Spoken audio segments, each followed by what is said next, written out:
Joining me today, Conservative MP Andrew Bridgen, Labour's Liz Kendall, the Director of the Centre for Labour and Social Studies and Labour parliamentary candidate Faisal Shaheen, and Times columnist and Tory peer Danny Finkelstein. Let's have a look at this story in the Times. Headline: Tory bash at hotel owned by the Sultan of Brunei axed. This is a decision by Brunei to make gay sex an offence punishable by death by stoning, which caused protests outside the Sultan's owned luxury hotel, the Dorchester, over the weekend. Now, a Conservative fundraiser due to be held at the hotel was postponed because of the Brexit stalemate. It was also going to be held at the Dorchester. It's now going to be held in a different venue. Andrew, is it right to boycott the Sultan of Brunei's business interests, and should the government?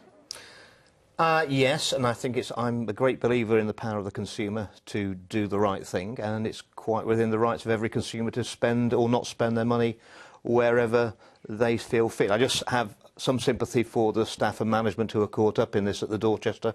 It will affect their business, but ultimately there's a message that the Sultan needs to listen to loud and clear, and people are going to use whatever means they can to get that message across. You know, the law changes are medieval. Right. I mean, is there a lack of consistency, though, Liz Kendall? I mean, where would you stop? Iran? Saudi? Well, I agree. People shouldn't be spending their money there. Will it work in terms of changing the laws? I actually think if you really want to hit the country where it hurts, you'd be looking at who they sell their oil to. So I understand why people don't want to spend their money there, but if you want to see real action and change, perhaps those kind of sanctions should be on the agenda. Boycott?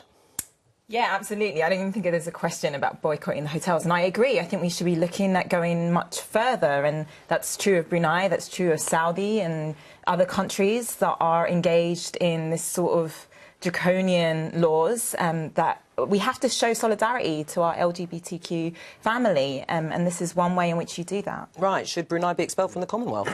Well, boycotts are really inconsistent things, and that's one of the things that makes them sort of good. Sometimes they really take off and they can really make a big difference. And actually, I'd be quite optimistic. I think that this will hurt the public image of Brunei. It will raise the issues for them. And it might even do more than taking up an issue like the Commonwealth to spread the issue, because the Commonwealth doesn't mean much to most people going about their daily lives. They'll notice this, so it could have a big impact. Right, well, let's have a look at this tweet from Emily Thornberry, the Shadow Foreign Secretary. It's time to show the Sultan of Brunei his brutally homophobic values have no place in London. Join me tomorrow at 2 p.m. at the Dorchester. It's time for a boycott of his hotels and for the UK government to take action. But it then triggered this response from Pierre saying, "That's great, Emily. When will you be protesting outside the Iranian embassy?"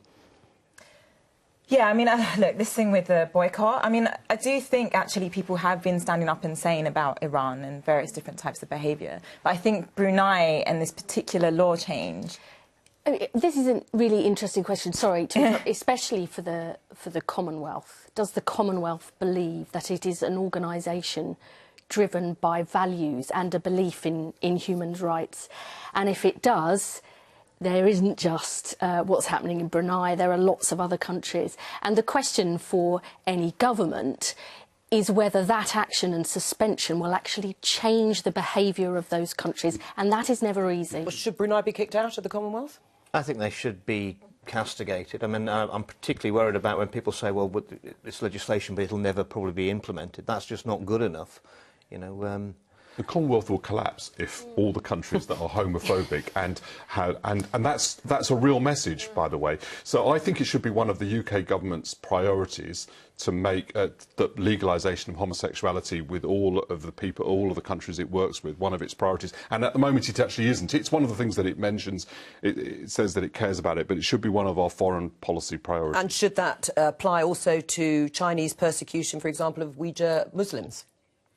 Now, my view is that any government, when it sees abuse of human rights, whether that and of any religious faith, should be taking that strong action. We have more, I think, ability within those Commonwealth countries and that Commonwealth group of nations. All right, yeah. To have a strong message. It doesn't make it a mistake to have a boycott if you can't make it a boycott of everything. Admittedly, you say, well, where does it stop? You've got to answer the question, where does it start, right? So this is caught on. It's something that can make an impact on something that really matters. So let's do this. Yes, in my opinion. There are a lot of things that Iran does that we ought to be demonstrating against too, but that doesn't mean that we shouldn't be doing this. Right, and people are still buying Chinese goods, for example. Yeah, but I agree. Look, there's some countries that we have a closer relationship with that we can say and do much more. And so Saudi is another example where we could stop selling arms, for instance, and where we have these relationships that go much deeper, and we have to speak out. It's absolutely right that we speak out. In other places, we just don't have the same influence.